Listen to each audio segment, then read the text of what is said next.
अस्सलाम वालेकुम। मेरा नाम है उस्मान और आप देख रहे हैं मेरा यूट्यूब का official channel code with Usman. Previously हमने प्रिंसिपल ऑफ सॉफ्टवेयर इंजीनियरिंग को स्टार्ट किया हुआ था। उसमें हमने सॉफ्टवेयर प्रोसेस मॉडल्स को पढ़ा था। उसके बाद हमने वाटरफॉल मॉडल को कंप्लीट किया था। ये इस वजह से कंप्लीट नहीं हुआ क्योंकि मैंने क्विज़ को अटैम्प्ट नहीं किया। आप लोग क्विज़ को लाजिम अटैम्प्ट करिएगा, फिर आपकी प्रोग्रेस बार में वो एडअप होता जाएगा। ठीक है। अच्छा, तब तक आप सर्टिफिकेट हासिल नहीं कर सकते जब तक आप ये सारी की सारी प्रोग्रेस बार अपनी कंप्लीट नहीं कर लेते। तब तक आपको सर्टिफिकेट नहीं मिलेगा। ठीक है। जब आप सर्टिफिकेट हासिल करना है तो इन सब क्विज़ेस को ईच एंड एवरी टॉपिक में मैं क्विज इंशाल्लाह इंक्लूड कर दूंगा। ठीक है। अच्छा, तो वाटरफॉल मॉडल को हमने पढ़ा था। ठीक है। वाटरफॉल मॉडल और इंक्रीमेंटल मॉडल में क्या डिफरेंस है, इनमें से कौन सा बेहतर है, आज का हमारा टॉपिक ये है। थंबनेल से आपने देख लिया होगा कि इंक्रीमेंटल जो अप्रोच है वो बेहतर है। ठीक है। अब हम देखते हैं कि वो किस एतबार से बेहतर है। तो सबसे पहले देख लेते हैं कि ये इंट्रोडक्शन ये होता क्या है। Incremental development approach is fundamental agile process. ये एजाइल प्रोसेस होता है। ठीक है। एजाइल मॉडल होता है जिसको हम प्रीवियसली देख के भी आए थे एजाइल मॉडल को। ठीक है। उसके बाद that entails interleaving the activities of specification development and validation. जैसा कि हमने देखा था कि वाटरफॉल मॉडल जो सबसे पहले डेवलप हुआ था वाटरफॉल मॉडल था, उसमें क्या था, नीचे डाउनवर्ड पहले वाटरफॉल मॉडल को निकाल लेते हैं। ठीक है। इसमें क्या था, रिक्वायरमेंट्स होती हैं सबसे पहले, फिर होता है डिजाइन, फिर होता है डेवलपमेंट, फिर टेस्टिंग होती है, फिर डिप्लॉयमेंट हो जाती है, फिर मेंटेनेंस। ठीक है। मतलब कि उसको मेंटेन करना। लेकिन एज सच इसमें क्या है, अगर हमने बैक ट्रैक करना हो, कुछ भी स्टेप्स हमारा कोई मिसिंग हो जाए, एरर आ जाए, तो हम कैसे करेंगे। आइट्रेशन भी नहीं है इसमें।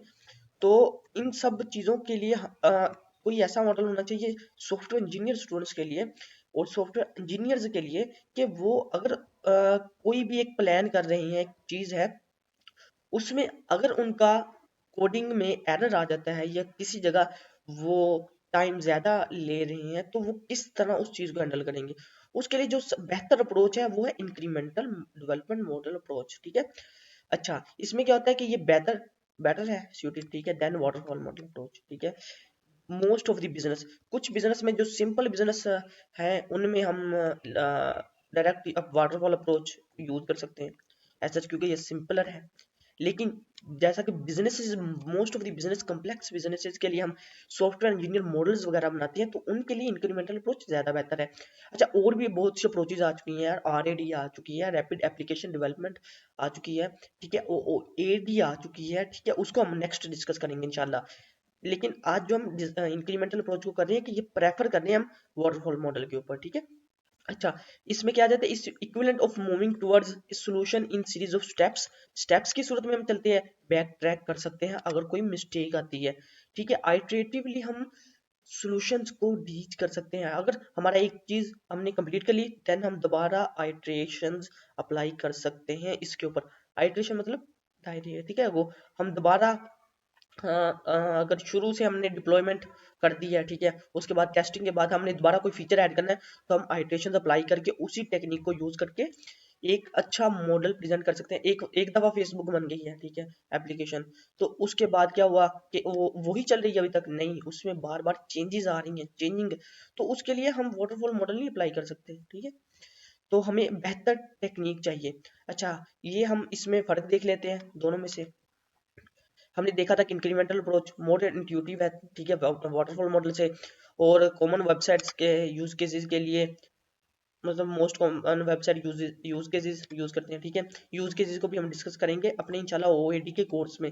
यूज केसेस होते क्या है, यूज केसेस एक्चुअली हम किसी भी एक साइन अप का ऑप्शन है ना मेरे पास, तो हम उसको यूजर कैसे यूज करेगा, या एडमिन का रोल क्या होगा उसमें, जो एक आम पब्लिक यूजर है वो किस तरह करेगा, उनको यूज केसेस कहते हैं। ठीक है। अच्छा, there are a number of other benefits that incremental development has compared to the waterfall model। अब इनमें से देख लेते हैं पहले को क्या है।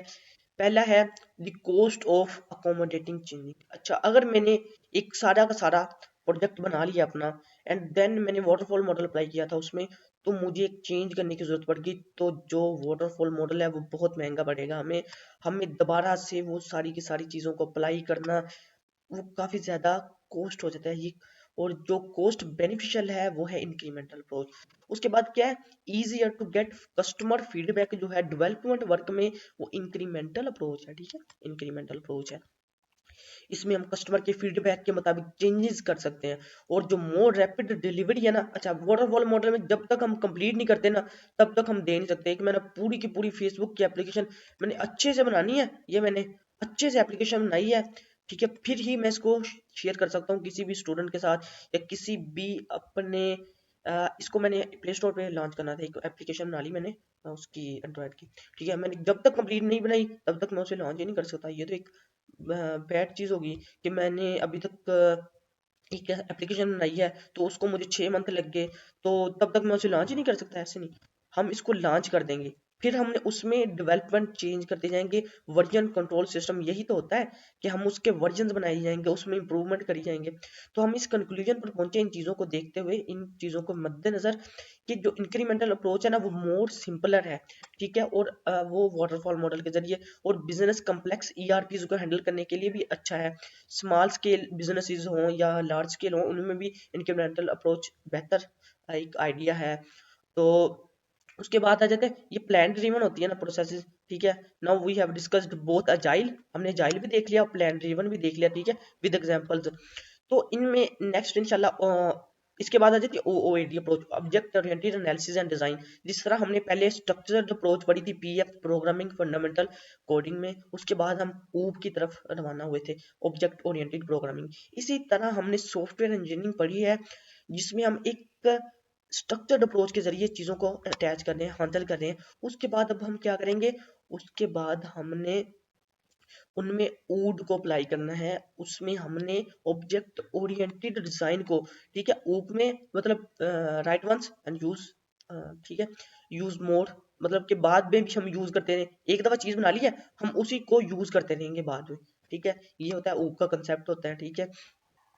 और इसके बाद इंशाल्लाह हम ऊड को डिस्कस करते हैं नेक्स्ट वीडियो में। टिल देन टेक केयर, अल्लाह हाफिज।